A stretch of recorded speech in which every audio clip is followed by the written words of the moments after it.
Apa nama desanya Mas Hari Sunario? Lupa saya. Kelurahan Tanjung, Kak Hari. Oh ya, Kelurahan Tanjung ya, Tanjung Teros ya. Lombok Timur, Nusa Tenggara Barat. Adapun skill daripada Mas Hari Sunario, yang pertama yaitu project management, strong decision maker, kemudian creative design, inovatif, service focused, kemudian Agile, Android developer, Java, MySQL, C#, VB.NET dan lain sebagainya. Kemudian untuk diketahui oleh semua peserta bahwa ada beberapa pengalaman yang pernah ini sama narasumber kita. Yang pertama itu sebagai web developer di Badan Promosi Pariwisata daerah di Kabupaten Lombok Timur. Kemudian founder dan CEO ini dari 2018 ongoing di Sanggar IT Lombok, Teach Community, lombokit.com. Kemudian yang ketiga sistem analysis di tahun 2020 di CP Gromina Nusra dengan alamat webnya agromina.id. Kemudian yang keempat sebagai Android developer di tahun 2020 bulan 3 tahun 2020 sampai dengan bulan 8 2020. Itu di PT Lombok Berkah Abadi Kota Fakrinjani sebagai web dan web application di sana, web and app.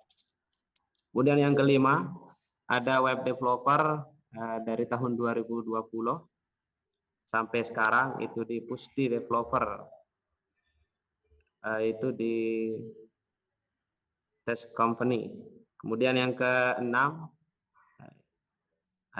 project manager itu dari tahun 2020 ongoing ya, masih, yaitu di CV Karya Kanak Desa Test Company. Kemudian Mas Hari Sunario itu senyum itu lulusan di Fakultas Teknik dengan Teknik Informatika prodinya di Fakultas Teknik Universitas Hamzah Wadi tahun 2020. Kemudian pengalaman organisasinya yang pertama itu mitra kerja LPSDM, Lembaga Pengembangan Sumber Daya Manusia. Yang kedua sebagai sekretaris HMPS Prodi Teknik Informatika. Yang ketiga yaitu Direktur Komunitas IT Sanggar IT Lombok. Kemudian ada pencapaian-pencapaian. Yang pertama itu juara 1 LKS tingkat provinsi bidang IT Software Business Solution, mewakilkan NTB dalam LKS tingkat nasional di Serpong, Banten. Kemudian yang kedua sebagai pemuda pelopor nasional 2018, kegiatan pemudaan yang diselenggarakan Kemenpora cukup luar biasa materi kita pada pagi hari menjelang siang ini. Kemudian selanjutnya mungkin ada sambutan yang akan disampaikan oleh Ibu Ketua Kassos Prodi Teknik Informatika, Ibu Bayi Andriska Chandra Permana MKOM. Dan kepada Ibu Bayi Andriska Chandra Permana MKOM, kami persilahkan. Baik, bismillahirrahmanirrahim. Assalamualaikum warahmatullahi wabarakatuh. Allah wabarakatuh.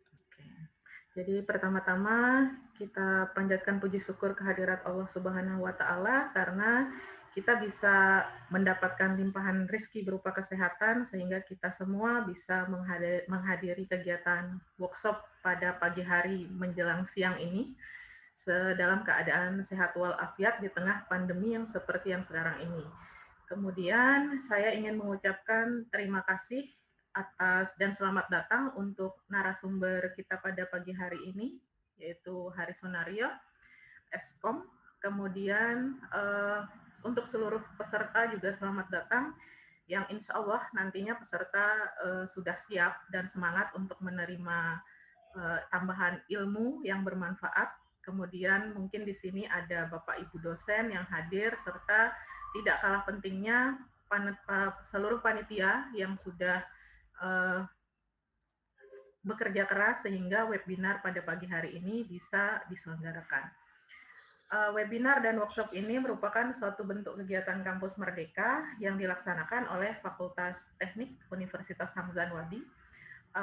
Diharapkan kegiatan-kegiatan seperti ini dapat memberikan kemudahan untuk kita semua untuk memperoleh ilmu yang baru dari narasumber-narasumber yang nanti akan hadir di setiap webinar yang nantinya akan diselenggarakan oleh Fakultas Teknik, dan diharapkan untuk seluruh mahasiswa ataupun dari pihak manapun bisa ikut turut serta di dalam kegiatan ini untuk ikut memeriahkan.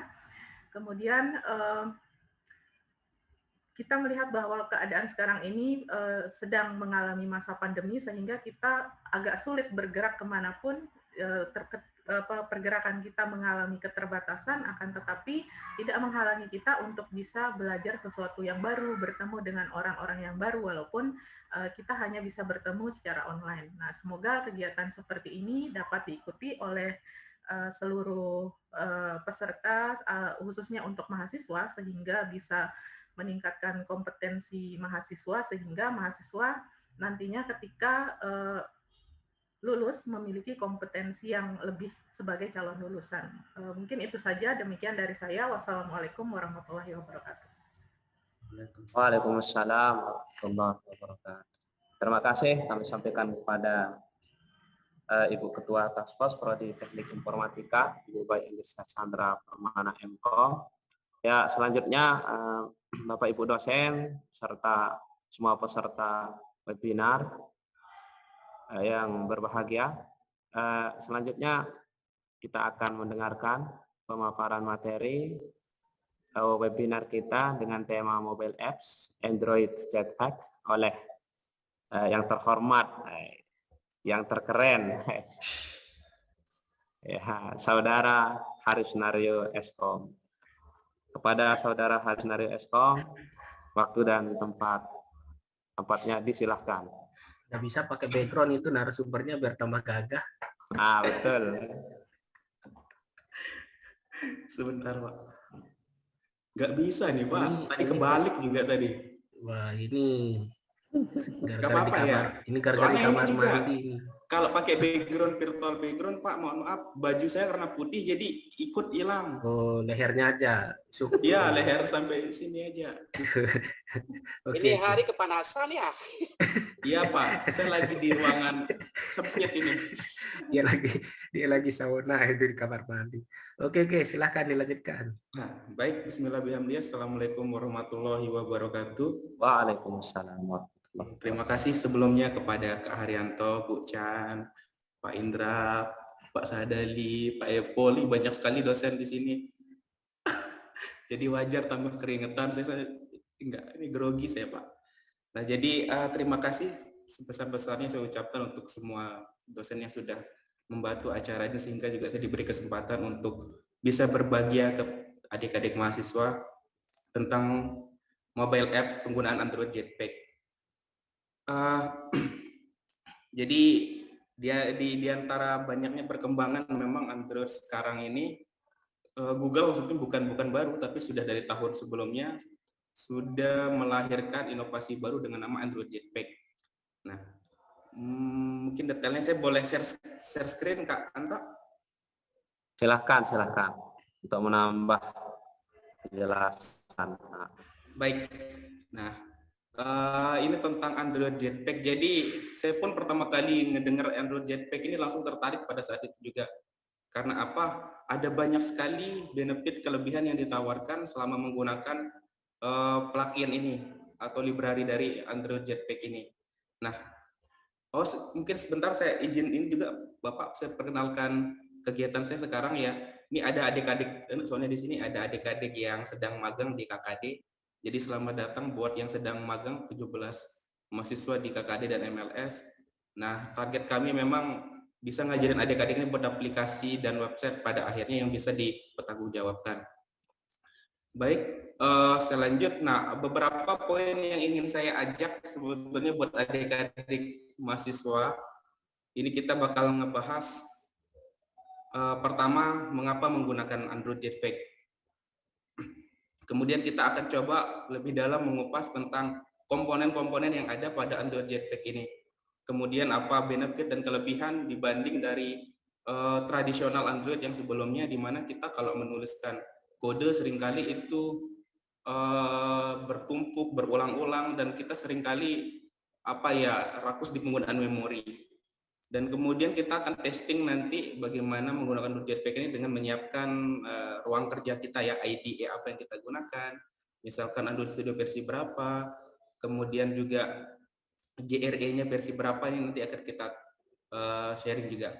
Kemudian sampel penggunaan Jetpack, sampai terakhir kita coba, mudahan bisa lancar semuanya, kita akan coba testing navigasi Android Jetpack. Dan ini yang paling saya suka memang dari Jetpack, dia membawa satu inovasi baru di mana ada visual yang dapat kita dapatkan di Android Jetpack ini yang sangat mempermudah dan bahkan sangat mempermanja kita sebagai developer, khususnya Android developer. Nah, baik, kenapa kita harus menggunakan Android Jetpack? Nah, sebetulnya kalau ditanya asal-usul Jetpack itu apa ya? Kalau teman-teman bisa lihat gambar ini, pasti saya yakin sudah tahu ini gambar apa. Yang sering main PS dulu tahu nih. Ya, ini di GTA. Ada istilahnya Jetpack, ya Jetpack itu baju roket ini. Nah, memang asal muasal atau secara konsep, secara definisi Jetpack yang dimaksud di Android Studio itu adalah bagaimana ngebuat aplikasi kita bisa lebih keren, bisa terbang kemana-mana, bisa lebih mewah lah rasanya, dan bisa juga lebih baik.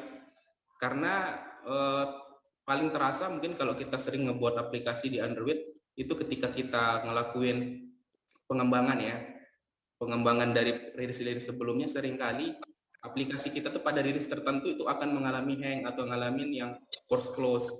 Nah, itu akibat dari seringkali kita tidak menggunakan pedoman kode dari kelas-kelas yang sudah kita buat. Seringkali kita melakukan menulis kode itu berulang-ulang. Nah, termasuk juga akhirnya memakan banyak memori. Nah, jadi Android Jetpack ini adalah library, bukan framework, bukan juga ini bahasa pemrograman baru seperti Dart atau Kotlin, bukan. Tapi ini adalah sebuah library atau tambahan gitu, atau plugin yang bisa kita install di dalam Android Studio kita. Nah, memang dia akhirnya harus membutuhkan Android Studio untuk dapat digunakan. Nah, kemudian kita coba mengenal pertama apa aja komponen yang tersedia di dalam Android Jetpack ini. Kalau sebelumnya kita hanya ngoding gitu ya, kalau di Android Studio itu langsung aja kita buat XML, kita buat kelas, misalkan kita menerapin OOP misalkan. Nah, kalau sekarang di Jetpack itu semua terbagi, misalkan dari arsitektur beberapa kebutuhan kita untuk kerangka dari aplikasi kita nanti. Ini sudah dipisahkan menjadi sebuah deretan fitur atau plugin yang bisa kita gunakan di dalam Android Jetpack. Kemudian ada foundation. Nah, foundation ini berkaitan sama kerangka dari aplikasi kita ketika berjalan saat melakukan pemanggilan data, akses ke database, atau mungkin ketika ada interaksi antar activity. Nah, itu ada fondasi untuk membuat kerangka data itu secara konsisten. Kemudian UI. Nah, ini berkaitan sama animasi, layout, gambar, bahkan fitur-fitur yang lebih interaktif seperti emoji bisa digunakan di sini. Dan terakhir, behavior ini membuat interaksi program kita jadi lebih konsisten. Kenapa seperti itu? Karena dengan adanya fitur ini, aplikasi kita yang sering, soalnya pengalaman pernah kalau buat sebelumnya itu, kalau kita back ke aplikasi, seringkali dia back ke activity yang bukan terakhir, tapi sembarang. Nah, di sini ada aturan-aturan yang sudah diberikan oleh Android Jetpack berkaitan sama interaksi kita antar activity, antar fragment, dan sebagainya. Nah, ini lebih detailnya. Pertama untuk arsitektur ada life cycle di sini, live data, dan yang terbaru memang navigasi. Nah, insya Allah nanti kita akan coba untuk penggunaan navigasi ini. Nah, kemudian di sisi foundation ini Android KTE, kalau teman-teman sadar sekarang di bagian Gradle script-nya aplikasi teman-teman yang pakai Android Studio yang terbaru katanya. Nah, ini salah satu penerapan dari Jetpack. Nah, penggunaan untuk dari sisi foundation. Kemudian dari UI ini ada banyak baru yang bisa kita manfaatin, termasuk untuk bukan hanya device di aplikasi Android, tapi misalkan di TV, bahkan di jam ya, bisa kita buatkan dari sini. Kemudian behavior, nah ini berkaitan sama interaksi. Ada permission, notification, bahkan slices. Kemudian apa sih sebetulnya benefit atau manfaat kita menggunakan Android Jetpack ini? Kalau saya yang paling saya rasain sebetulnya di antara banyaknya, karena saya sebetulnya nggak terlalu lama juga menekuni Android Jetpack. Pertama itu adalah best practice-nya, di mana cara kita penulisan kode, terus kemudian penggunaan library, pemanggilan kelas, atau bahkan membuat navigasi antar activity, itu sudah disediakan dengan cara yang baik di dokumentasi yang disediakan oleh Android Jetpack. Kemudian ada boilerplate code. Nah, ini istilah dari kita yang seringkali membuat kode berulang, yang misalnya kan kita lagi malas gitu ya, buat metode, buat kelas, buat function gitu. Kita tulis aja sembarang kode-kodenya, sehingga ngebuat seringkali kita kebingungan. Terakhir saya panggil kelas ini di activity mana, penggunaannya di activity mana. Dan kalau kita lihat dari sisi kode kita kurang rapi dan bersih, karena dia akan bertumpuk, dan biasanya di situ kelas yang kita gunakan fungsi yang kita gunakan biasanya kita panggil berulang-ulang. Nah, itu dua hal yang paling saya rasain di antara memang banyaknya ya manfaat dari Android Jetpack. Selanjutnya barangkali kita langsung coba. Sebetulnya Pak dosen, saya ngajak teman-teman buat langsung praktik sebetulnya hari ini. Dan mungkin teman-teman sambilan ini bisa siapin alat dan bahannya seperti apa. Nah, ini Android Studio terbaru yang baru saja saya update juga. Sekarang ada Arctic Pop, ini yang baru keluar. Dan ini memang punya banyak sekali rilis-rilis baru ya. Terus kemudian untuk device di perangkat mobilenya saya akan menggunakan Android 5, itu Lollipop.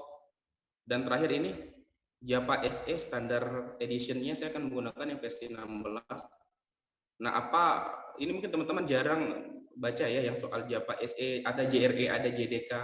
Nah, kalau kita buat aplikasi mobile, khususnya yang based on Java atau berdasarkan kode Java, itu kita membutuhkan library dari Java itu sendiri, yaitu pertama ada JDK dan ada satu lagi JRE. JDK itu Java Development Kit, berisi sekumpulan juga service atau pelayanan yang bisa digunakan untuk Android Studio. JRE ini Java Runtime Environment itu digunakan untuk menjalankan kode Java di OS kita.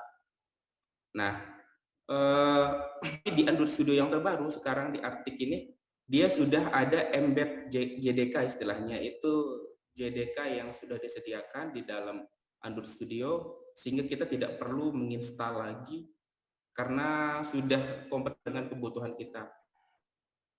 Nah, mungkin sambilan ini teman-teman bisa siapkan ya alat dan bahannya, karena kita akan coba ngoding langsung dan praktik bagaimana cara membuat aplikasi sederhana menggunakan Android Jetpack. Nah, ini contoh yang akan kita buat. Sebetulnya kalau dilihat ya nggak perlu pakai Jetpack pun bisa begitu, ngelihat kayak begini, dibuat sederhana menggunakan cara tradisional.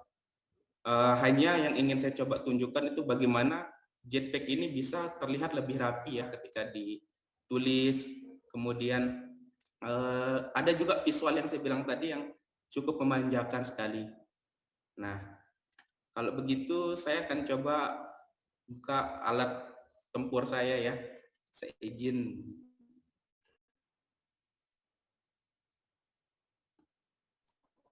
Alat tempur apa itu, Hari? Ya Pak, Alat tempur apa itu? alat tempur ini untuk menunjukin Android Jetpack ya Pak. Tunggu bentar ya. Siap. Saya share desktop aja.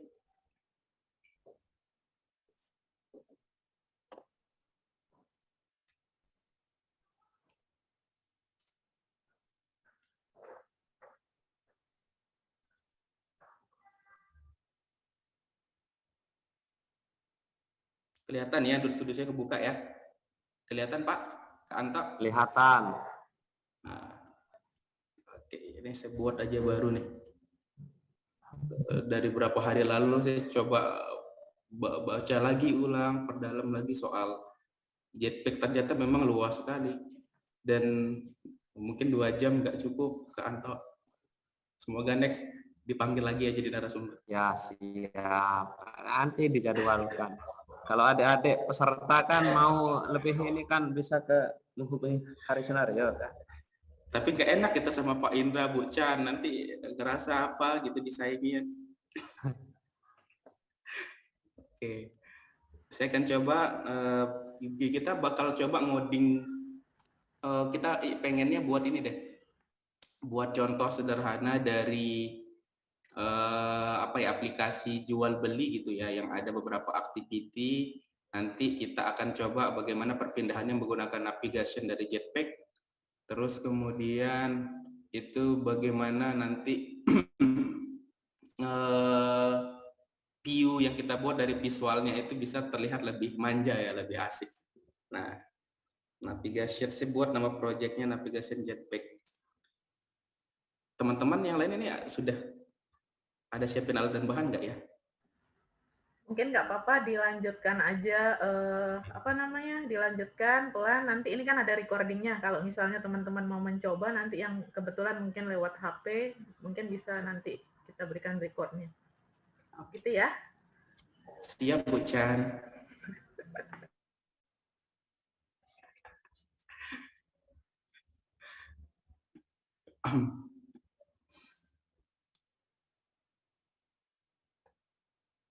Nah, buat teman-teman mungkin yang pertama kali masuk ke pemrograman mobile, yang pertama menggunakan Android Studio, kalau ngelihat dari struktur project, itu nggak ada beda kok dengan penggunaan dari Android Jetpack, karena dari struktur akan tetap sama aja sih sebetulnya.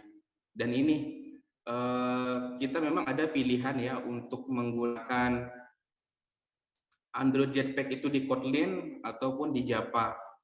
Nah, yang sekarang disarankan itu memang penggunaan Kotlin. Kotlin karena kenapa? Jadi Google juga sekarang ngeluarin konsep namanya MAD gitu, Modern Apps Development. Ini ada. Nah ini ada MAD. Kelihatan Kak Anta? Kelihatan. Nah, ini penggunaan Jetpack juga, di mana aplikasi yang terbaru atau pengembangan aplikasi yang modern ya, aplikasi Android yang modern, itu pure kodenya akan menggunakan Kotlin. Nah, untuk dapat memiliki aplikasi yang sudah sampai level God ya, greatest of all the time gitu ya. Ini aplikasi kita harus punya 4 kriteria ini. Pertama, kodenya harus pure Kotlin, harus semuanya sepenuhnya udah Kotlin, karena memang katanya Kotlin itu bisa memangkas penggunaan kode lebih singkat katanya. Terus kemudian Android Studio yang minimal yang 3.1, kemudian yang digunakan untuk library-nya sudah menggunakan Jetpack. Nah, dan terakhir ini ada yang terbaru nih, keluar kemarin 2020 bulan Agustus. Jadi ada aturan baru dari Android dari Google, di mana aplikasi yang kita upload ke Play Store itu harus ekstensinya bukan APK lagi, tapi AAB. Kenapa? Karena manfaat dari aplikasi kita kalau yang ekstensinya AAB ketika diupload ke Google Play Store, itu nanti ketika ada device yang ngedownload misalkan KitKat gitu ya, di bawahnya Lollipop ngedownload aplikasi kita, dia akan mendownload sesuai kebutuhannya aja. Begitupun dengan yang Lollipop, yang Nougat gitu, yang Marshmallow, itu akan ngedownload sesuai dengan kebutuhannya aja. Tapi memang aplikasi ketika kita upload, APK-nya, file fisiknya akan bisa lebih besar karena AAB itu akan ngebundle gitu ya, nyatuin semua library-library yang dibutuhin. Tapi ketika diupload dan di-download nanti tidak seperti ukuran asli ketika diupload, dia disesuaikan dengan aplikasi yang ngedownload. Dan biasanya itu membuat aplikasi kita juga yang lebih powerful gitu kalau diinstal. Karena kalau dia masih APK, katanya aplikasi kita itu yang ke-download dipaksain ke device yang lain. Sedangkan secara standar library bisa saja sudah beda, bisa saja sudah expired dan seterusnya. Oke. Nah, buat teman-teman mungkin yang pertama ini sekalian ya, buat teman-teman mungkin yang pertama kali buka Android Studio, secara struktur nggak berbeda dari cara kita buat aplikasi pada umumnya. Nah, ini kan kalau manifest ini biasanya berisi semua settingan umum, permisi dari penggunaan aplikasi kita untuk akses ke device, kemudian juga untuk launchernya, aplikasi mana aja yang akan activity mana aja yang kita akan jalankan. Nah, istilah activity ini halaman ya, halaman aplikasi atau halaman atau apa gitu sebutnya, atau POM gitu, yang tampil di aplikasi kita. Nah, ini activity ini yang mau mana kita buat jadi yang utama, yang akan pertama kali berjalan di sini kita atur. Termasuk juga bagaimana mengatur icon, ini dari sini juga kita atur. Nah, kemudian ada folder Java. Folder Java ini berisi semua kode, termasuk kelas, termasuk fungsi, termasuk juga metode-metode yang kita buat di sini semuanya ada.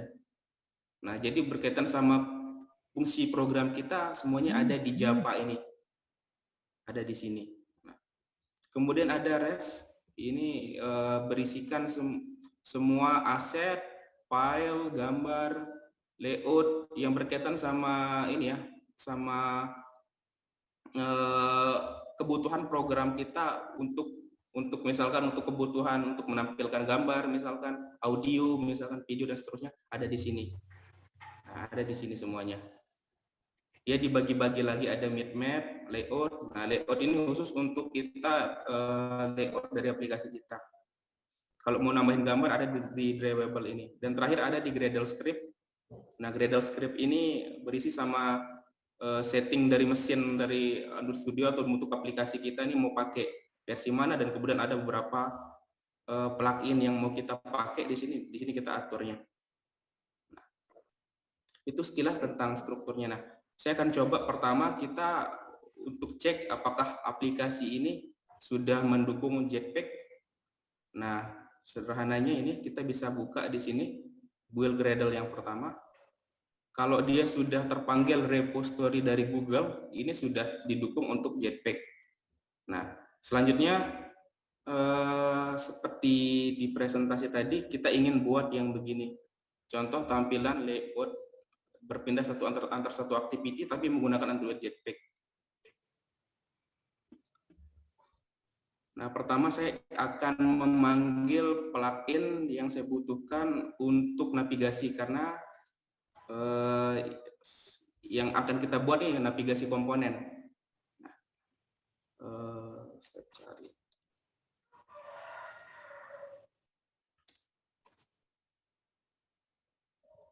Nah, kita bisa cek di dokumentasi yang dimiliki oleh Google.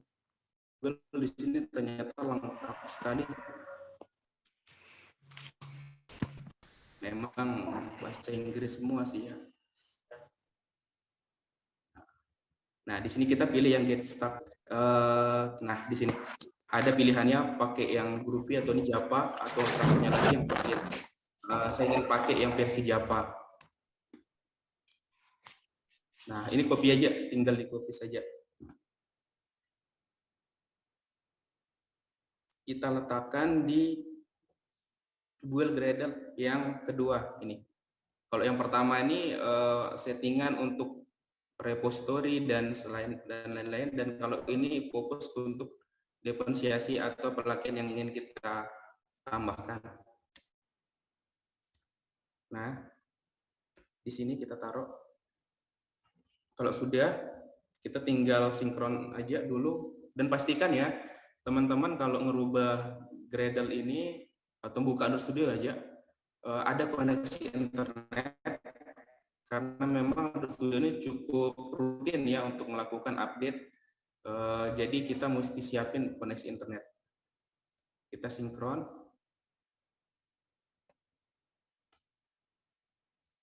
Oke, sudah. Nah, kalau sudah, sekarang kita coba buat fragment. Nah, hari ini saya nggak memakai activity, tapi saya akan menggunakan fragment. Jadi, saya sudah ada satu activity di sini. Ini namanya activity main yang masih kosong, hanya tulisan hello world. Jadi, saya akan tambah melalui ini Java, klik kanan di sini, new fragment, ambil yang blank fragment aja. Nah, coba buat aplikasi sederhana ya, mulai dari ada loginnya, tapi loginnya mungkin login klik-klik aja. Karena kita belum bisa untuk sampai ke penggunaan database. Pertama, login fragment. Nah, mungkin teman-teman ada yang tanya, misalkan apa itu fragment? Fragment ini sebetulnya seperti anaknya activity ya. Fragment ini sub dari activity yang bisa dipanggil di dalam activity itu sendiri, dan dia bisa lebih mobile gitu, bisa lebih mudah untuk dipanggil di mana-mana. Kalau activity itu satu halaman penuh yang bisa kita gunakan sebagai satu tampilan untuk aplikasi kita. Nah, ini secara otomatis di-generate ya di dalam kode kita, di dalam kode fragment ini. Nah, ini biarkan saja. Barangkali kita langsung coba untuk nah, ini dia tampilannya. Jadi kalau dilihat ada beberapa komponen di sini yang bisa kita gunakan, tapi kita coba hari ini buat ngoding aja langsung. Nah, gengsi ya. Pertama saya ingin buatkan dia kontainer atau pembungkus layoutnya menggunakan relatif. Nah, relatif ada selain relatif, ada linear layout, ada constraint layout. Nah, itu fungsinya sebagai kontainer ya, sebagai dasar dari layout. Tapi dia memiliki penggunaan yang berbeda. Kalau relatif ini dia mengatur konten di dalamnya atau komponen di dalamnya itu fleksibel. Coba saya tunjukkan, misalkan saya akan tambahkan text view di dalam.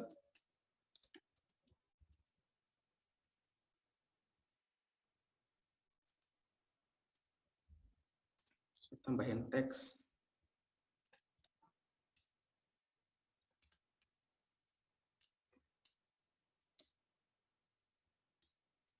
Nah, halaman login. Secara otomatis dia akan ada di pojok kiri atas. Kalau kita mau buat dia di tengah-tengah, bisa menggunakan center in parent. Nah, otomatis dia akan ada di tengah. Ini ngeganggu ya zoom-nya nih ya. Kelihatan ya? Nutupin aja enggak? Desain enggak? Kantor? Enggak. Enggak. Oh, ini Pas dah. ngeganggu banget. Nah, ini halaman login. Nah, terus kemudian saya ingin pakai linear layout karena saya ingin ngebuat username, password itu secara berurutan, secara horizontal. Saya akan gunakan match parent. Match parent ini untuk ngebuat ukurannya penuh sesuai dengan kontainernya. Dan kemudian dia ada orientasi.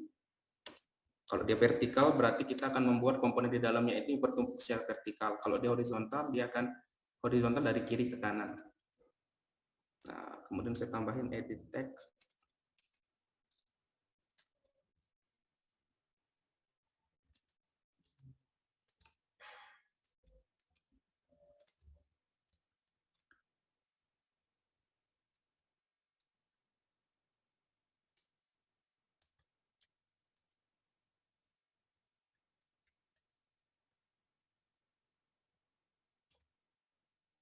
Dan terakhir ada satu tombol untuk menjadi aksi ketika sudah diisi username dan passwordnya.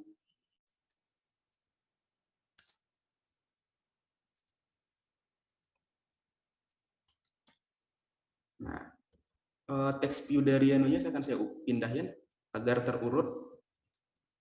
Nah, di sini. Dan saya ingin buat semuanya di tengah menggunakan center in parent true.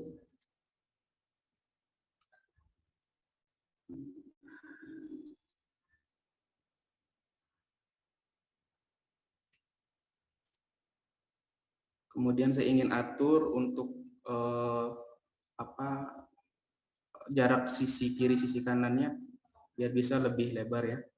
Saya akan menggunakan margin aja di dalam linear layout-nya.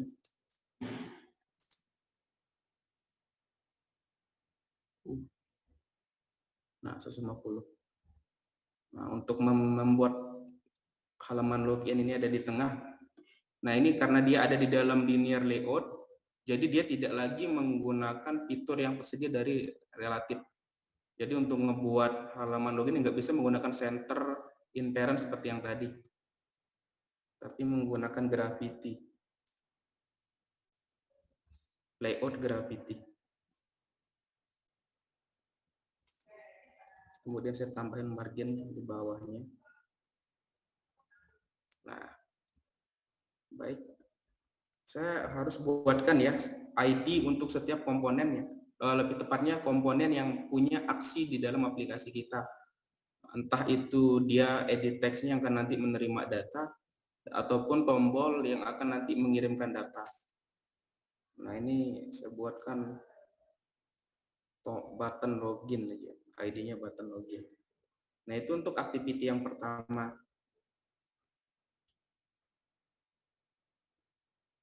Selanjutnya buat bukan activity ya, maaf. Untuk fragment yang pertama. Selanjutnya saya buat fragment lagi, blank, dengan nama dashboard fragment.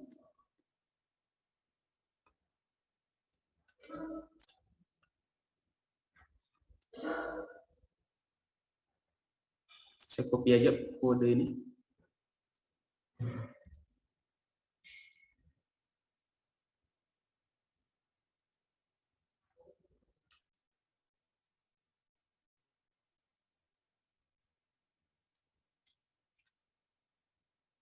Text view-nya saya pindahkan ke keluar karena saya ingin buat dia di paling atas. Saya akan buat jadi align parent top. Nah, ini true sehingga dia paling atas sekarang. Lebarnya saya ganti menjadi match parent. Kemudian teksnya di tengah menggunakan Gravity. Saya akan buat tulisan selamat datang.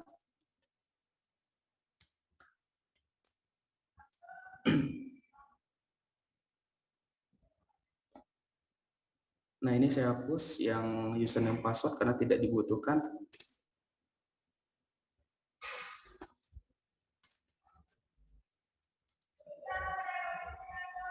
Di sini akan ada tombol dari lihat produk, dan di sini tombol dari logout.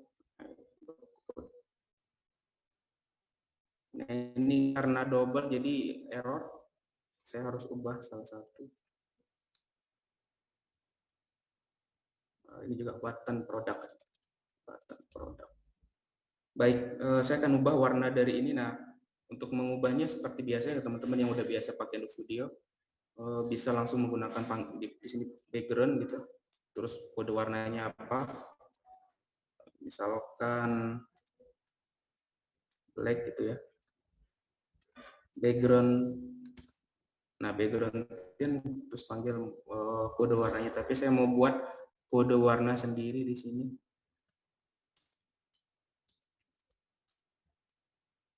Dengan nama merah.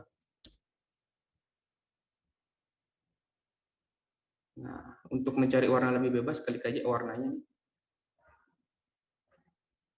Oke. Selanjutnya saya panggil di sini red. Nah. Setelah itu saya mau lanjut untuk buat fragmen yang ketiga dengan nama produk fragmen. Nah, mungkin ini juga saran ya buat teman-teman ketika nanti ngebuat fragmen ataupun activity, jangan lupa tulisan fragmennya itu atau mungkin activity-nya ditambahin di setelah dari nama dari apa namanya fragmen atau activity yang dibuat. Karena bisa saja nanti teman-teman nggak tahu itu fragmen kah atau activity dan bisa saja sangat membingungkan. Nah, ini nanti fragmen ini berfungsi untuk menampilkan data produk gitu. Nah, caranya saya akan buat list kalau di sini.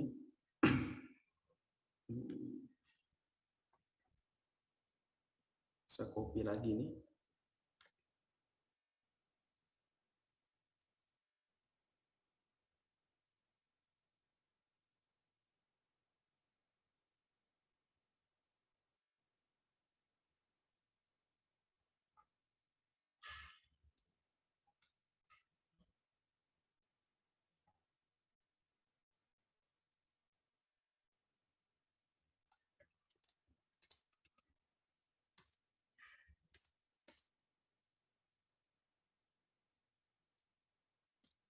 Jangan lupa ditambahkan ID karena kalau apa namanya komponen itu mau dikenali oleh fungsi yang kita buat nanti dia harus ada ID.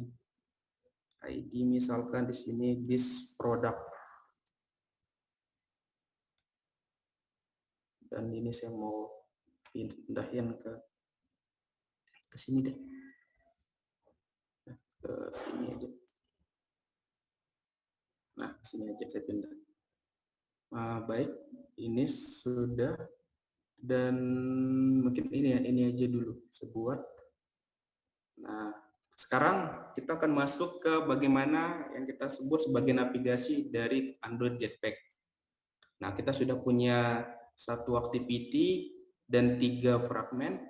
Satu activity ini, activity yang kita buat sebagai activity main ini berfungsi sebagai kontainer dari fragmen-fragmen ini nanti. Jadi pertama akan buat dulu di sini. Saya buat satu file dengan nama navigasi grab gitu ya. Dan dia ada di navigasi. Nah, kemudian oke. Nah, kita udah buat. Selanjutnya sebelum saya panggil semua fragmen itu saya akan masuk dulu ke bagian activity main. Nah, di sini dia masih menggunakan tampilan awal dan ini saya hapus dulu. Saya akan panggil penggunaan kontainer di mana nanti dia akan sebagai pembungkus dari fragmen dengan nama kita gunakan komponen namanya navpost fragment. Nah, ini yang baru saja kita buat. Kemudian oke, sudah. Sekarang activity kita sudah menjadi kontainer untuk fragmen nanti.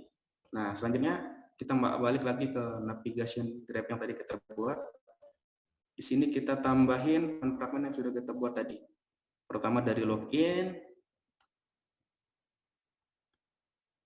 Nah, ini yang saya sebut sebagai visual yang dimiliki Android Jetpack dan cukup memanjakan gitu. Setelah itu dashboard dan terakhir produk. Nah, ini ketiganya sudah terpanggil. Nah, jadi navigasi itu secara bahasa pun kan fungsinya untuk menghubungkan ya antar komponen. Nah, memang itu fungsi dari yang akan kita buat saat ini. Jadi untuk menghubungkan login ke dashboard, kita cukup tarik ke sini. Dan begitu juga pun yang dashboard, kita tarik ke sini.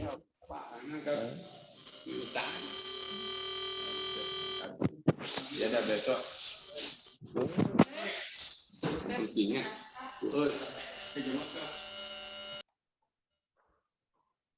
Oke, sudah. Ini tampilan dari navigation yang disediakan oleh Jetpack. Nah, semakin banyak misalkan fragmennya, bisa saja nanti kita tambah di sini sebanyak mungkin. Dan terakhir untuk dari ini,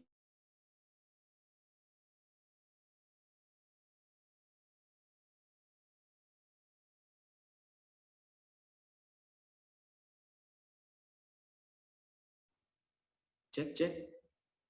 Suara saya kedengaran ke Anta? Kedengaran, Hari. Kedengaran. Tadi kok di mute? Lanjut. Kedengaran. Oke. Nggak ada nomor, masa saya salah mute? Nah, ini untuk kembali ke activity yang paling awal. Baik, ini kita sudah menerapkan sederhana dari penggunaan Android Jetpack sebetulnya, dan sampai sini sebetulnya udah bisa dikatakan aplikasi kita sudah menggunakan library dari Android Jetpack. Nah, tapi ini bukan berarti sudah berfungsi langsung ya. Kalaupun kita udah jalankan, coba saya jalankan ya. Ini saya sudah hubungkan HP saya ke Android Studio. Mungkin saya akan buat share screen sebentar dulu, saya tambah. Saya edit string sebentar di sini. Belajar. Nah, saya panggil untuk menampilkan screen dari HP saya di laptop. Oke, kelihatan ya Bapak Ibu? Kelihatan. Kelihatan, aman. Awas ada privasi nanti, Hari. Iya, saya nanti khawatir ada yang ngecek nanti atau dulu. Jadi ledekan kan? Baik. Saya akan coba jalankan ya. Saya akan coba saya jalankan aplikasinya.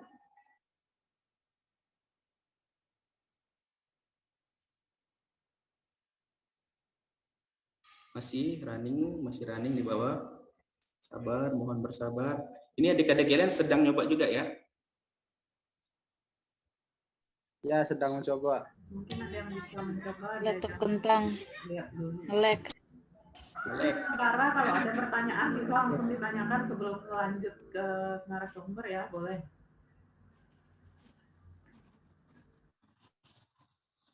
Oh, gimana Bu Chan?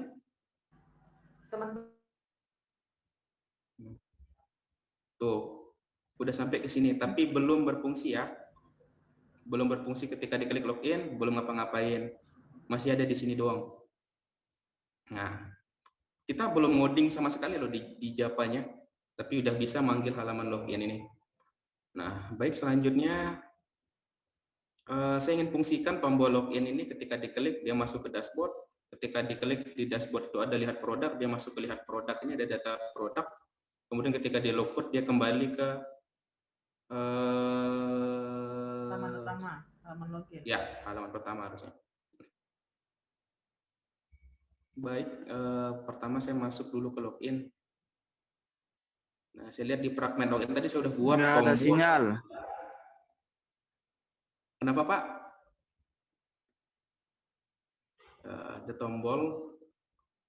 Ada tombol dengan nama button login. Nah, ini saya akan registrasi dia di dalam kelas fragmen yang saya buat.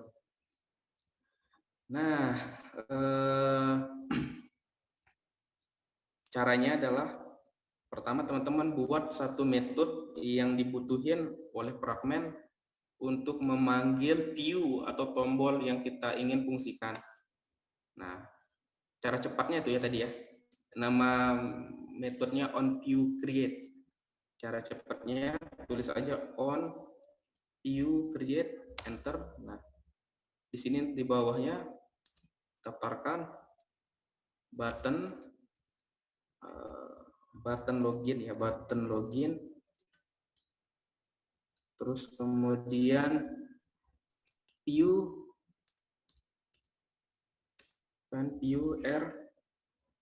RID button login. Nah, sekarang kita ingin fungsikan ketika diklik button login, set berikan aksi saat kliknya terjadi, set on click listener.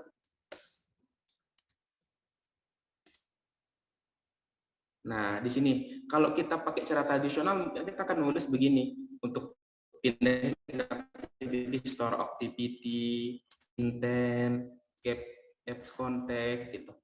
Tapi di sini enggak, kita akan menggunakan navigation. Nah, kemudian untuk menggunakan navigation, kita di sini daftarkan dulu nav controller, nav control, terus kemudian navigation, kemudian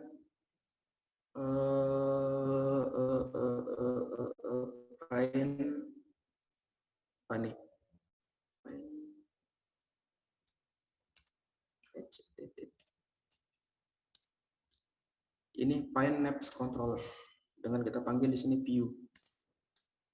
Oke, selanjutnya untuk memfungsikan controller ini, nav controller, navigate,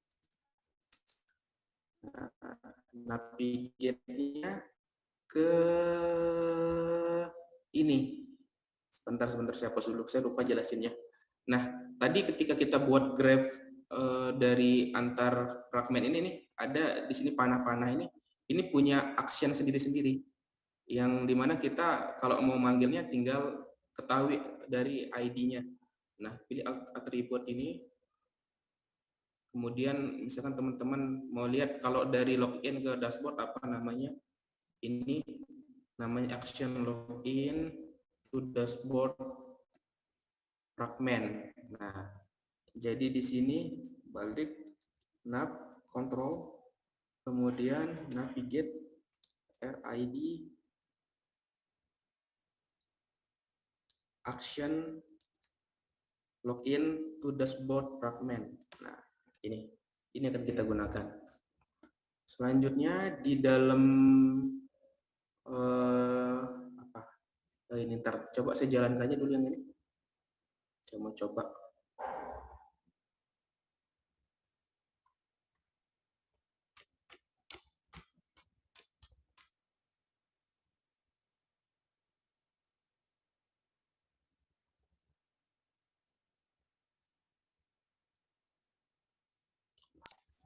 Malah ulang lagi. Adik-adik peserta boleh nanya ya sebelum sesi tanya jawab juga. Silahkan nanya ke materi. Oke, saya coba klik Bukan login. ada hadiah door prize Wih, Oh iya. udah bisa. Dari login udah berfungsi. Login ke dashboard sudah. Ini sudah berfungsi. Tinggal sekarang dari dashboard, kita akan buat dashboard ini bisa diklik ke daftar produk, dan logo ini akan kembali ke halaman awal ke login. Nah, selanjutnya saya masuk ke dashboard. Nah, jadi mohon maaf ya buat adik-adik, mungkin saya belum bisa pakai data untuk hari ini, belum pakai data yang yang real gitu atau menggunakan database karena memang belum saya siapkan juga untuk itu. Jadi dashboard sekarang saya udah punya 2 button dengan nama button produk dan button logout. Nah, keduanya kan saya daftarkan juga sama di dashboard fragment. Nah, dengan cara yang tadi ya, on view create. Terus kemudian button. Nah, kalau dia ada button lebih dari 1 bisa didaftarkan dengan cara begini. Ini cara deklarasi variabel lebih luas. Declare button product kemudian button logout.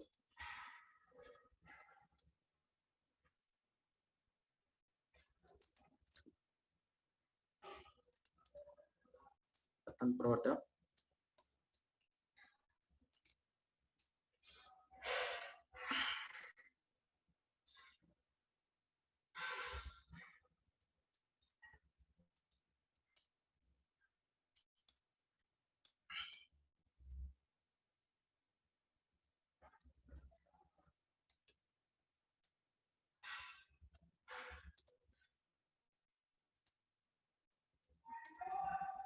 Button logout. Nah, fungsikan keduanya.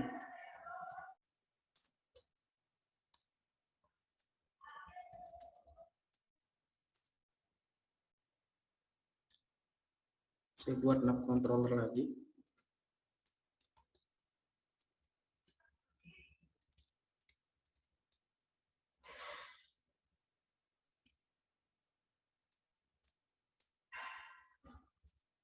Salah.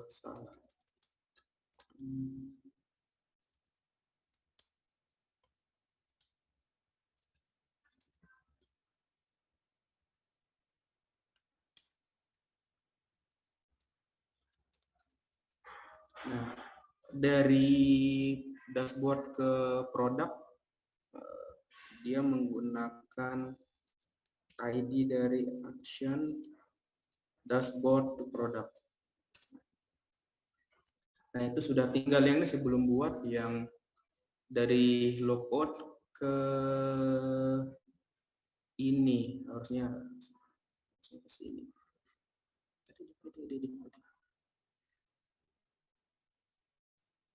Ini kayaknya memang nggak penting nih. Atau mungkin saya buat satu lagi tombol di dalam. Saya buat satu tombol lagi di fragment produk.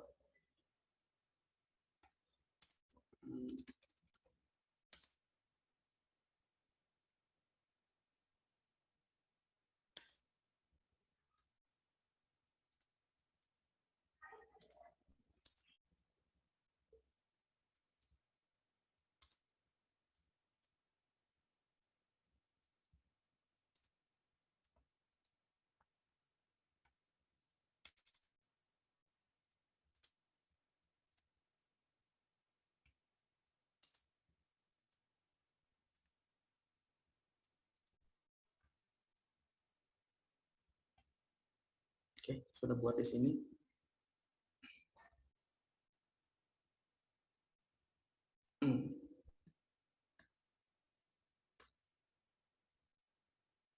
Selanjutnya dari logout,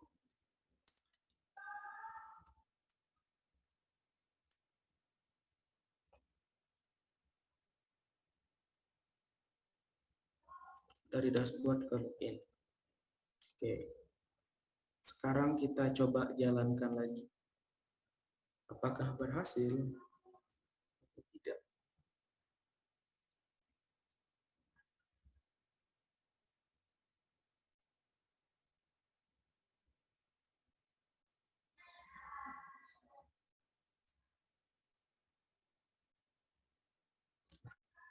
Dari login, masuk ke dashboard, dari dashboard, pergi ke produk.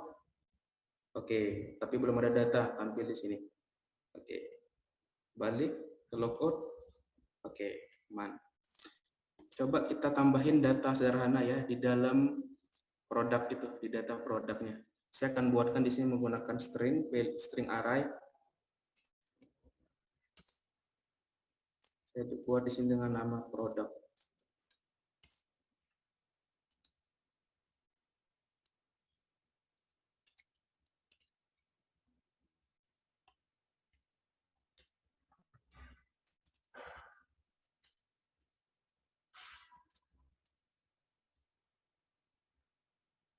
Nah, di sini saya panggil di list view-nya. Saya akan panggil data tadi saya tambahkan, yaitu produk. Saya coba panggil lagi.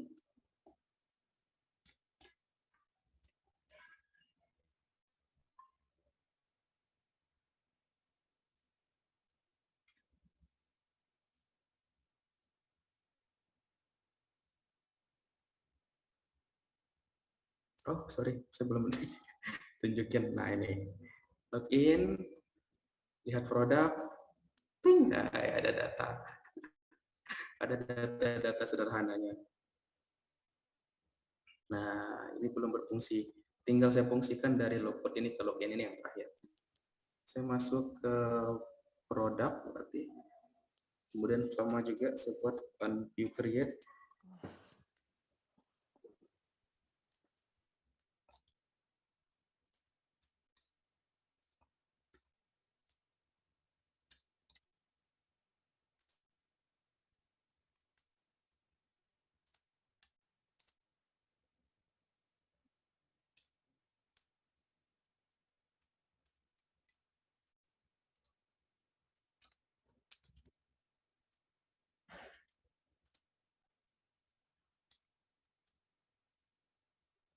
Nama buttonnya tadi logout. Nah, ini dah kalau nggak konsisten bikin nama variabel sering lupa button logout.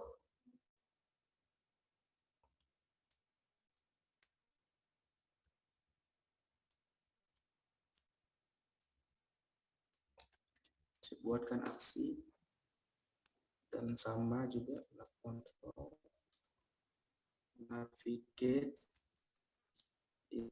Bang bertanya. Iya, silakan. Apakah benar jika kita Benar, belajar bahasa Java? Sebut nama dulu ya, sebut nama. Nama saya M. Dandi Darmawan dari Prodi Teknik Informatika semester 3 Universitas Hamdan Wadi. Apakah benar jika kita belajar bahasa Java mempermudah kita di bahasa Kotlin? Oh, oke. Iya, kalau itu saya rasa iya, sangat terbantu. Saya langsung jawab, izin Bu Chan. Boleh, silakan. Iya, saya rasa sangat terbantu karena memang dari secara struktural tuh masih mendekati penulisan bahasa Java di penggunaan Kotlin. Nah, dan memang kedua bahasa ini digunakan di Android Studio juga. Jadi sangat ngebantu ketika misalkan menulis pemanggilan di sini nanti diimplementasi di plugin juga masih mirip-mirip. Mungkin bedanya hanya ada tanda-tanda tertentu yang ditambahkan. Itu sih dari saya. Oke, saya coba jalankan lagi yang terakhir untuk mengecek apakah sudah semua fragmen terhubung. Bentar.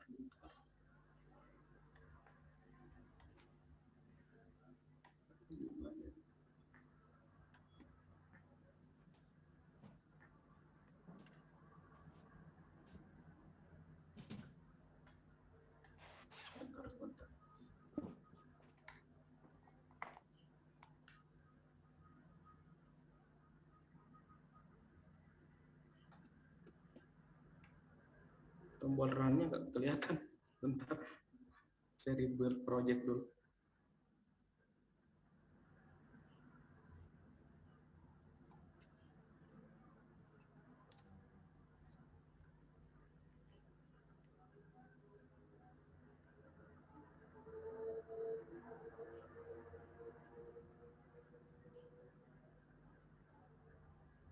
Oke, udah kelihatan.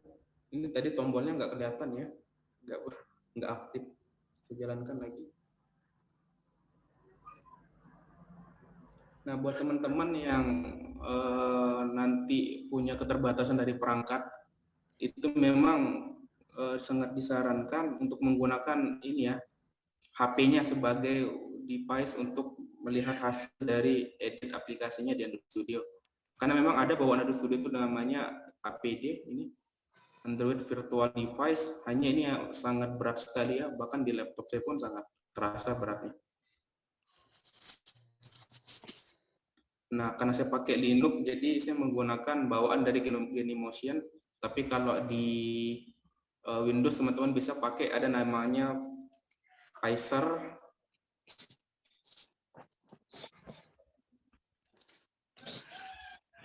Ada namanya Pfizer ini. Ini teman-teman bisa coba. Baik, saya coba jalan. Saya sudah lihat, sudah dijalankan. Kita coba dari login, lihat produknya kelihatan, kita mau logout, ya logoutnya udah, login lagi, logout lagi, oke, sudah. Jadi ini sekilas dari penggunaan Android Jetpack khususnya di dalam penggunaan application komponen.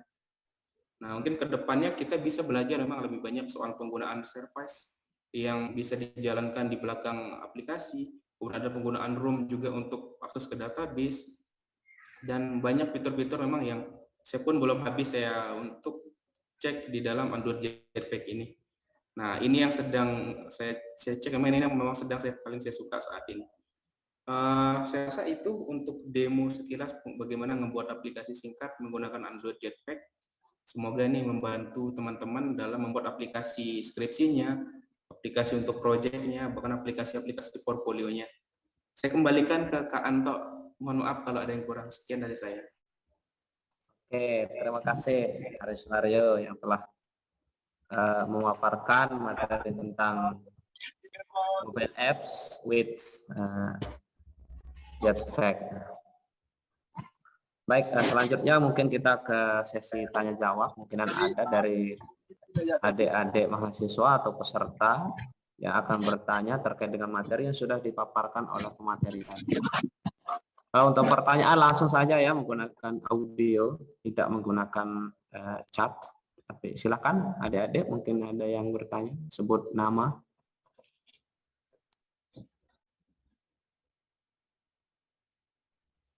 Oh ya, perlu saya sampaikan juga, nanti akan ada door prize bagi peserta yang aktif banyak bertanya. Ya.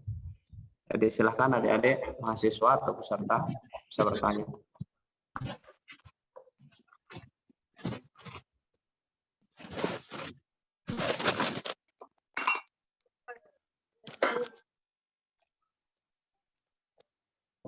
Silakan bagi yang mau bertanya bisa disebutkan nama dan dari mana instansi, mungkin karena ada yang dari Assalamualaikum, saya mau bertanya lagi. Silakan, Muhammad Dandi. Silakan, Dandi. Mana lebih bagus kita menguasai banyak bahasa pemrograman tapi bukan bahasa natif, atau satu bahasa tapi bahasa natifnya.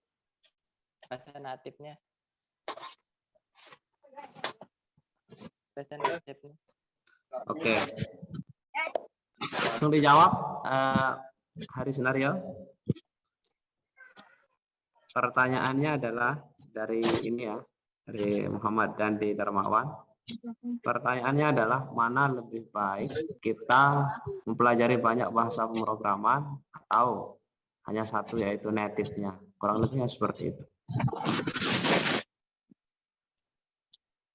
Yang bertanya melalui ini ya, langsung saja.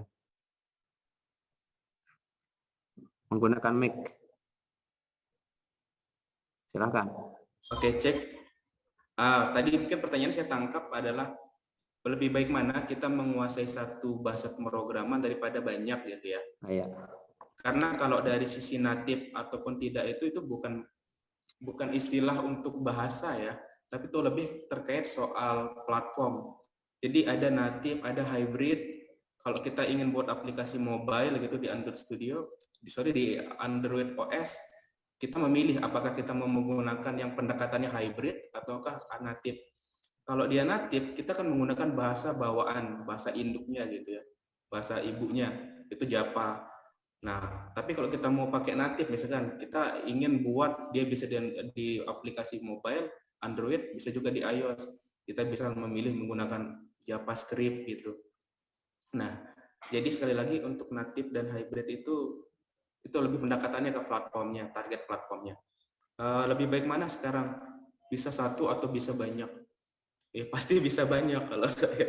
Tapi betul-betul menguasai. Jadi begini, kerasa ketika kita belajar bahasa pemrograman lain, kalau kita sudah memahami betul salah satu bahasa pemrograman, misalkan saya dulu diajarin sama Pak Aris bahasa VB.NET waktu SMK.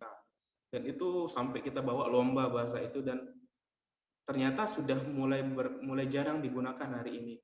Tapi ketika kita pindah atau migrasi ke bahasa lain seperti Java, Golang, PHP, itu terasa ada banyak sekali bantuan dari pahamnya kita dengan salah satu bahasa itu dengan baik.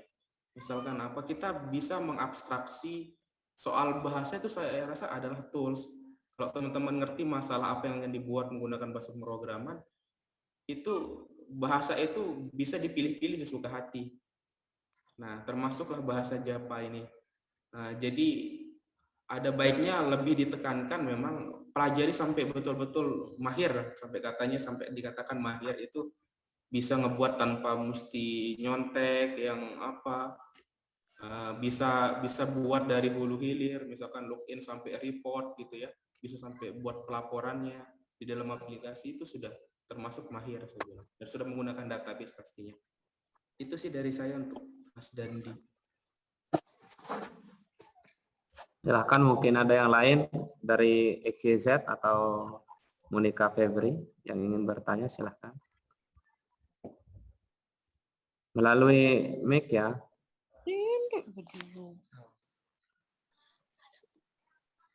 Assalamualaikum. Waalaikumsalam. Mau bertanya. Ya, siapa? Atas nama Ita siapa? Perkenalkan, nama saya Baik Puspita Sari Dewi, semester 3 dari Prodi Teknik Informatika. Mau bertanya, apa langkah-langkah untuk menggunakan Android Jetpack ini? Dan apa saja kesulitan di dalam Android Jetpack ini? Sekian, Assalamualaikum warahmatullahi wabarakatuh. Waalaikumsalam warahmatullahi wabarakatuh. Langsung dijawab ya, Mas Hari. Pertanyaan. Oke.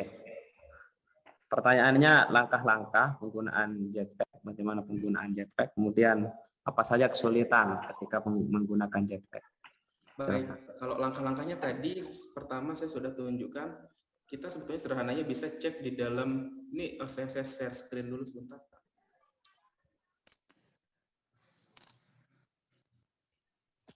Nah, di dalam project kita, kalau sudah dia terdaftar dari repositorinya Google, itu kita sudah bisa memanggil komponen dari Android Jetpack di sini.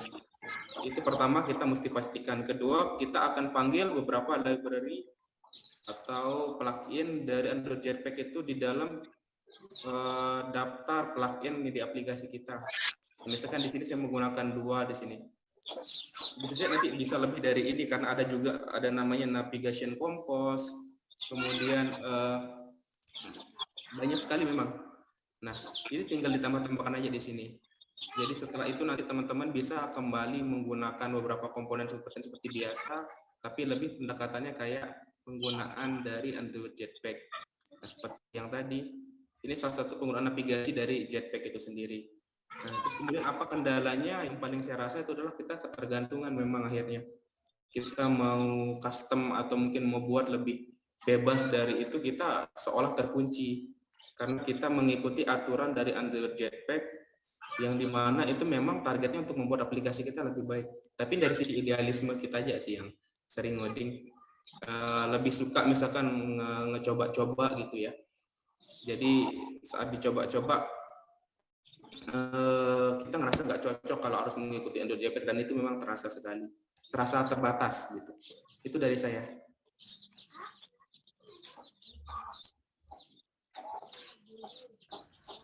Oke, ada lagi yang bertanya yang lain? Mungkin masih ada waktu sedikit lagi. Izin bertanya. Oke, sebutkan nama. Silakan, Monica Febri. Silakan, Monica. Terima kasih atas kesempatan waktunya. Saya Monica Febrianti.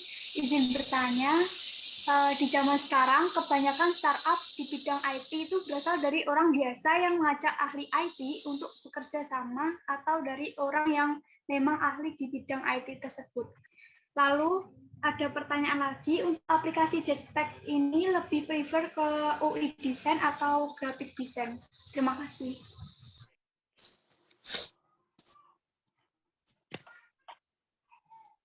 Tadi Silakan. yang pertanyaan pertamanya Kak Anto, saya agak miss poinnya tadi apa?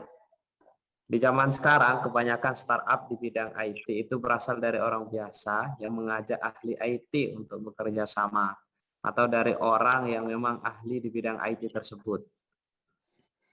Ada dua sih, apakah untuk pengembangan di bidang IT ini berasal dari orang biasa yang mengajak ahli IT untuk bekerja sama, atau memang ahli di bidang IT tersebut. Iya. Kalau berdasarkan banyak kasus, saya rasa banyak memang startup itu dipertemukan dari orang-orang yang punya latar belakang yang berbeda. Dan besar startup itu karena adanya keanekaragaman.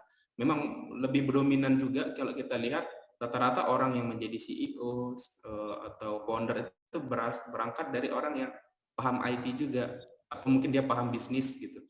Rata-rata itu. Karena dia tahu produknya apa yang dia buat. Kalau dia anak IT, dia sudah punya standar dari produk yang akan dia buat nanti.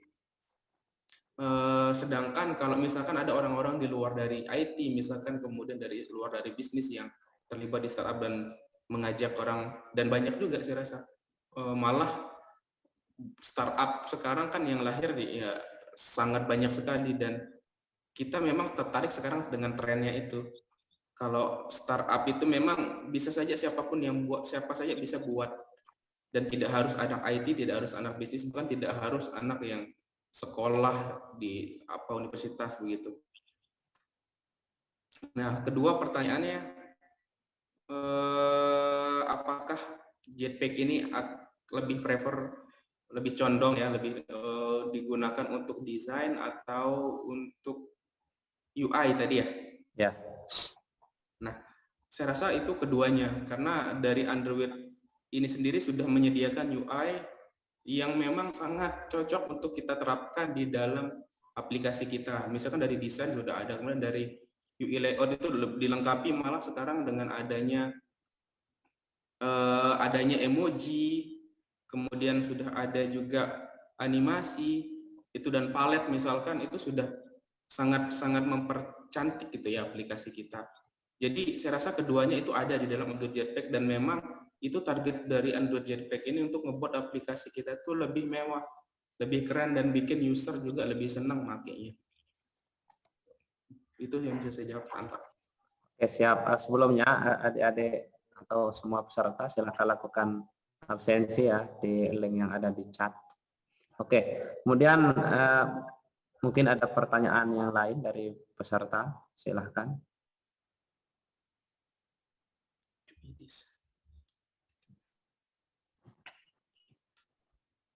Ayo teman-teman semua, adik-adik, mungkin ada pertanyaan. Maaf, mungkin kan saya tambahin tadi untuk pertanyaan dari Monica, grafik desain ternyata ya. Grafik desain. Jadi kalau saya pahami mungkin grafik desain itu kan apa ya, beda IDE lagi, beda aplikasi lagi yang kita gunakan, dan memang kalau Android Jetpack itu dia khusus untuk digunakan di dalam Android Studio, atau dia tuh library yang bisa digunakan di dalam aplikasi ya, jadi dalam aplikasi untuk ngebuat aplikasi yang ada di aplikasi mobile dan seterusnya. Jadi kalau selain itu misalkan grafik desain seperti apa ya, mungkin saya ngambil Photoshop, Corel, atau mungkin Adobe Illustrator yang nggak bisa digunakan di situ. Mungkin secara prinsip-prinsip bisa diterapkan, tapi kalau secara plugin atau fitur-fitur yang disediakan belum bisa. Ya. Ada lagi? Mumpung gratisan bertanyanya sama narasumber, jadi silahkan ditanyakan. Oke, nanti ada yang bertanya ya? Silahkan, siapa yang bertanya tadi? Saya. Saya, silakan sebut nama. Baik. Saya tidak tahu. Nama saya Ramli, saya mahasiswa semester 4. Iya. Oke, ini Bapak Ramli, ini yang ada Nanjil di sana ternyata. Ayo, silahkan Pak Ramli. Ya, terima kasih. Pemaparannya bagus. Saya panggil apa nih? Kak, Bapak, Kak? Bro. Abang. Oke, Bang.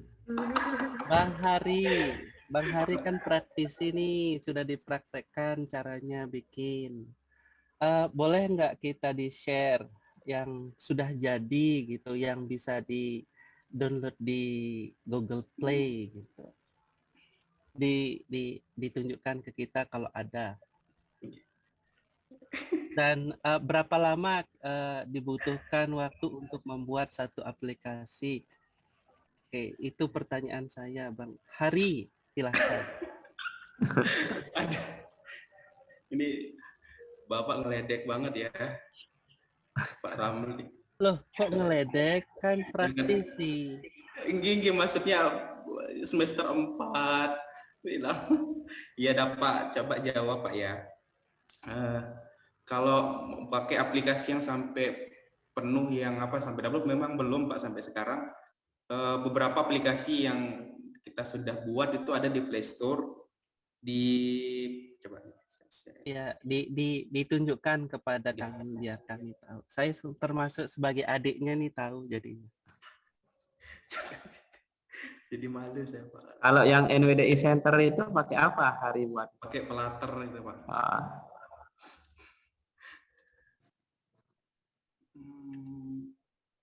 Mudah-mudahan dapat dopres dari bertanya. Tiket Pak, pulang ke sini. Amin.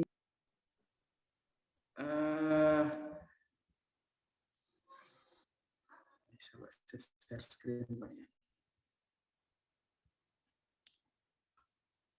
Nah, ada 4 aplikasi yang pernah saya buat Pak, yang tapi kalau ini belum pakai pendekatan Android dari Android Jetpack ini, karena kan memakai Android Jetpack juga sebetulnya nggak baru-baru ya, beberapa bulan yang lalu ngebuka aplikasi lagi karena memang lagi asik dengan. Tapi memang kalau beberapa aplikasi ini bisa dicek di website saya Pak di lombokit.com. Nanti ada beberapa daftar aplikasi yang pernah dibuat di situ. Nah, termasuk yang sudah ini misalkan yang kalau ini dia pakai bahasa natif pakai Java.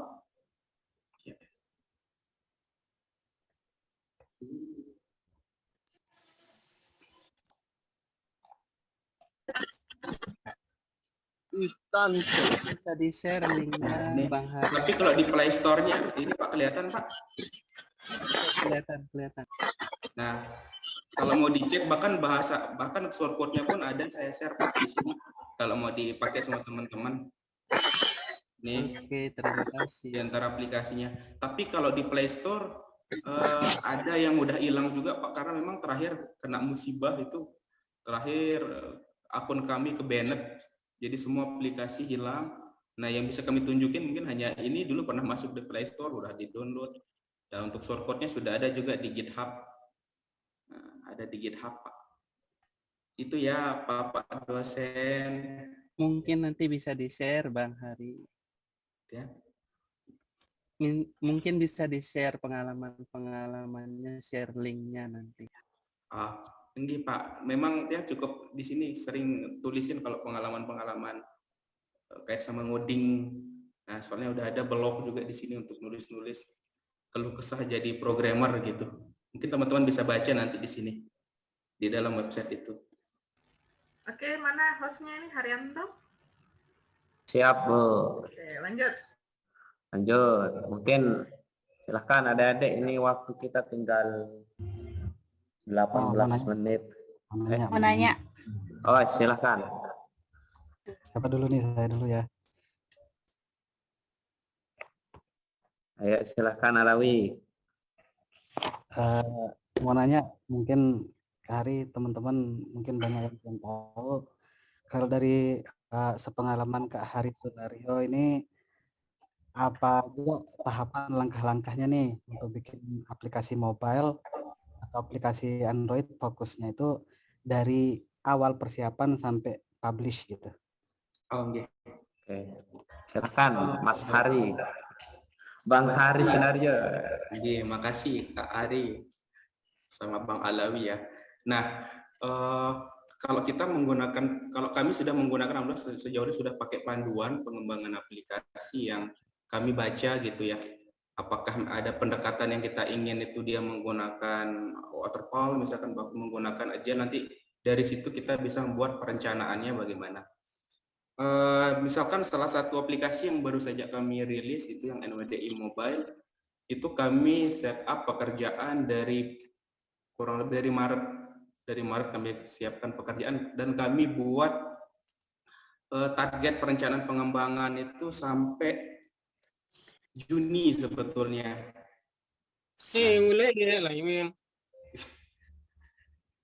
Nah, ada pun mungkin ini akan saya coba share. Sebentar. Saya siapin sebentar.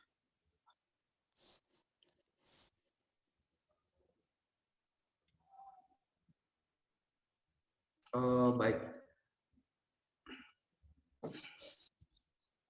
Nah, adapun tahapan dari paling awal itu paling awal banget kali ya.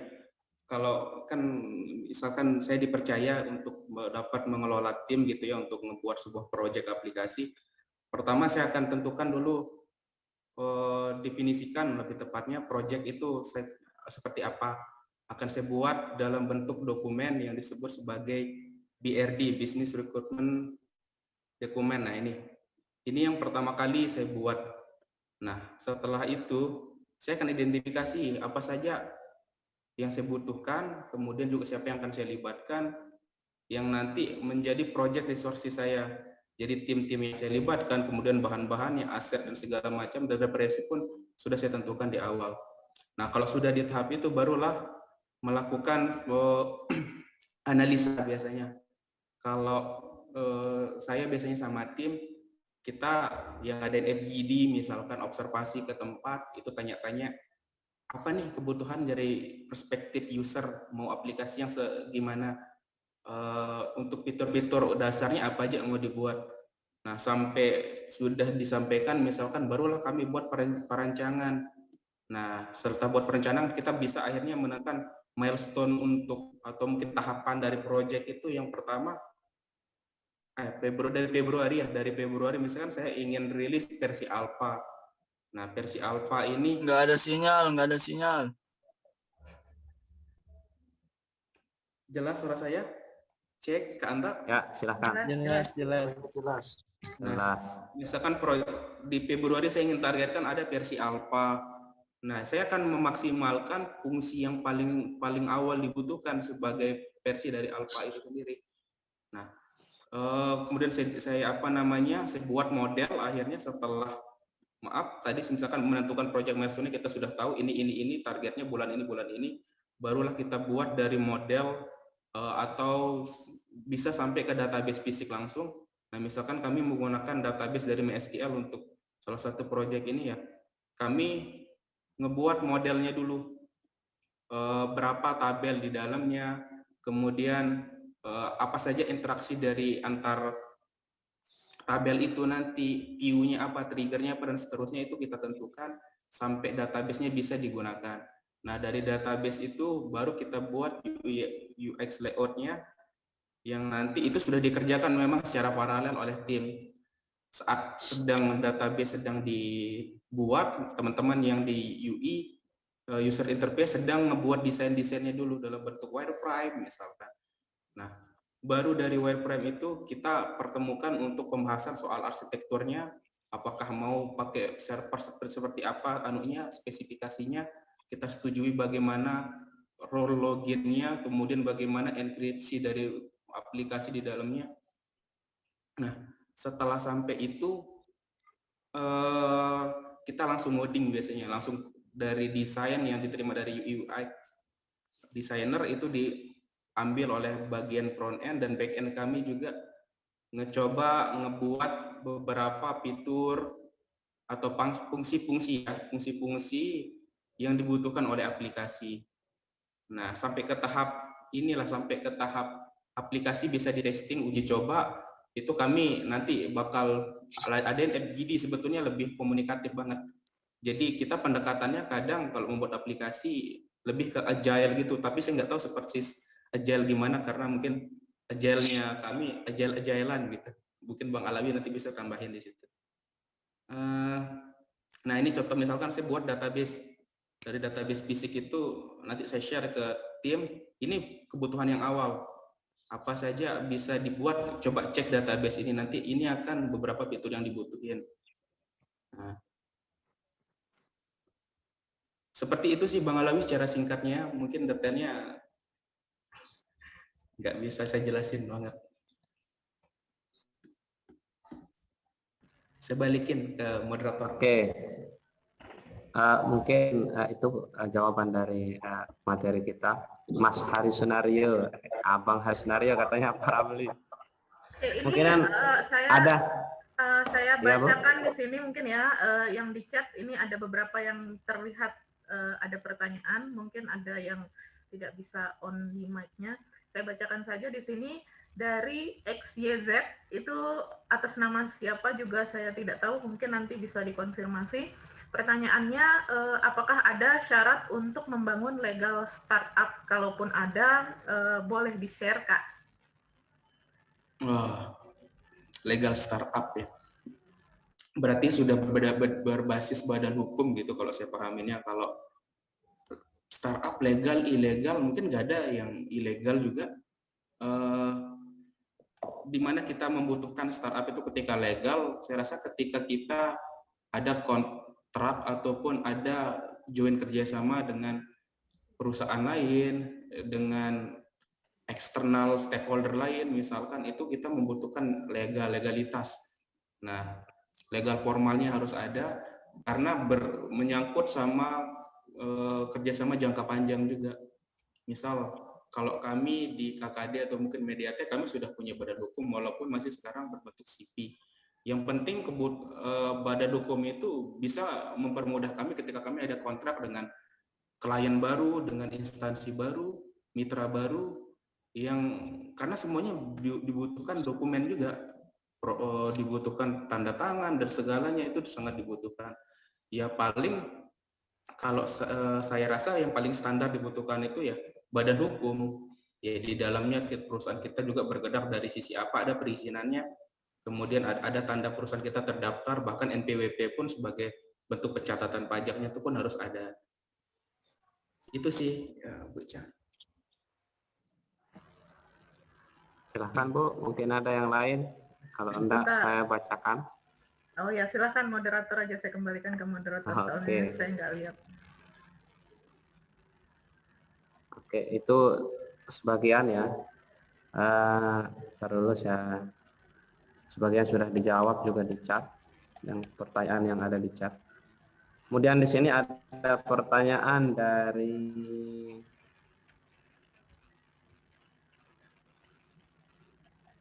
siapa ini? Bentar, mana dia? Oke, dari ini Mas Hari Sunario, dari Alvin Mardani, dia bertanya, apakah Android Jetpack bisa di iOS atau hanya dapat di Android saja? Itu pertanyaan. Nah, kalau kita menggunakan Kotlin, saat pengembangan aplikasi yang multi-platform, itu Android Jetpack sudah bisa digunakan untuk multi-platform. Jadi memang kalau kita sudah menggunakan Kotlin ya, itu aplikasi kita kalau kita bisa ingin dia bisa digunakan di iOS pun, Android Jetpack sudah bisa digunakan di sana. Salah satunya memang saya dapat dari dokumentasinya, kalau Android Jetpack sudah support multi-platform. Kalau saya cariin tadi ada referensi saya temukan, soalnya memang Jetpack juga support untuk di aplikasi yang targetnya sebagai aplikasi yang multi platform. Salah satunya di situ ada nanti Android Jetpack Compose, itu yang bisa digunakan untuk membuat aplikasi, bahkan tidak hanya di iOS juga, bisa juga digunakan dalam desktop. Ini mungkin saya sudah temukan.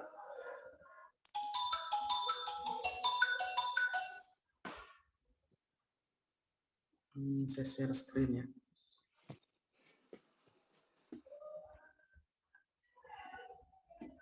Nah, ini.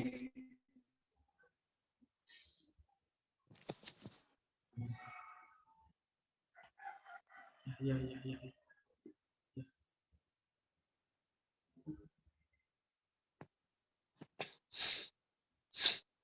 ini ada Android Jetpack Compose yang memang ini sudah katanya sudah support multi platform, tapi memang saya belum coba, mohon maaf, jadi saya nggak bisa berikan detail jawabannya. Misalkan di sini memang support to iOS, this makes sense. Jadi tapi pendekatannya dia kita menggunakan nanti Kotlin, bahasa Kotlin. Itu mungkin ke Anda.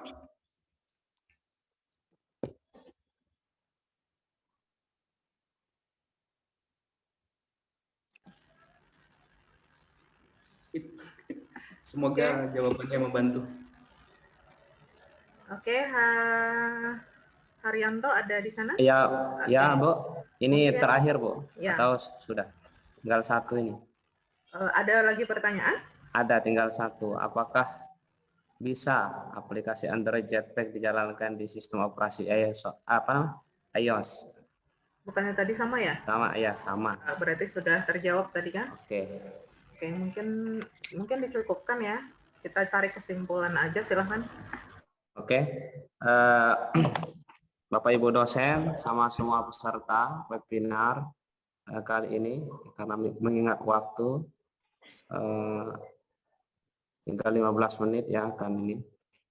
Maka untuk sesi pertanyaan kita akhiri.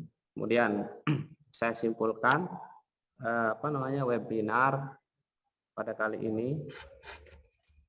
Adapun kesimpulan daripada materi kita, yang pertama, Jetpack adalah library, bukan bahasa pemrograman seperti Java atau Kotlin. Jetpack juga multi platform, bisa berjalan di iOS dan Android jika menggunakan Kotlin. Kemudian kalau mau belajar bahasa pemrograman, silahkan fokus terhadap satu bahasa pemrograman. Maka itu akan memudahkan ketika migrasi atau berpindah ke bahasa pemrograman lain. Dan sebaiknya kalau belajar bahasa untuk ini lebih baik ke langsung bahasa Kotlin. Nah, selanjutnya untuk pembuatan startup itu biasanya ada kolaborasi antar ahli IT dan bisnis, karena biasanya di dalam pembuatan startup itu membutuhkan para pembisnis yang paham terhadap IT. Kemudian yang terakhir yaitu pembuatan aplikasi yang menggunakan yang tadi ya, untuk pertanyaan ini, pembuatan aplikasi itu ada menggunakan panduan, misalkan menggunakan metode waterfall dan lain sebagainya. Itu saja mungkin kesimpulan yang dapat saya sampaikan. Kemudian ada sedikit refresh mungkin akan disampaikan atau akan dipandu langsung oleh Ibu Chandra, gitu Bu ya. Halo Ibu.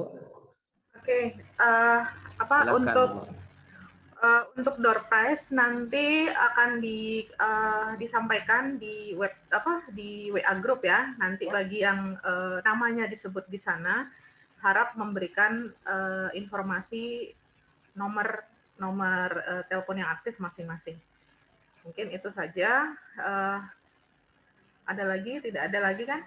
Iya Bu. Jadi kita akhiri kegiatan ini. Silakan saya kembalikan ke moderator. Baik. Dengan berakhirnya penjelasan door prize tadi, maka saya sebagai moderator mengucapkan banyak-banyak terima kasih terhadap semua peserta yang ikut webinar pada siang kali ini, dan mudah-mudahan apa yang telah kita lakukan dicatat sebagai amal ibadah oleh Allah Subhanahu wa taala, dan mudah-mudahan ilmu yang sudah di-share oleh materi kita bisa kita terapkan dan bisa bermanfaat untuk kita dan bisa kita ajarkan untuk teman-teman kita. Sekali lagi saya sebagai moderator mengucapkan banyak-banyak terima kasih dan mohon maaf apabila ada kata-kata yang kurang berkenan di hati para peserta semuanya. Saya akhiri dengan ucapan Allahumma muwaffiq wal hadi ila sabilir rasyad. Wassalamualaikum warahmatullahi wabarakatuh.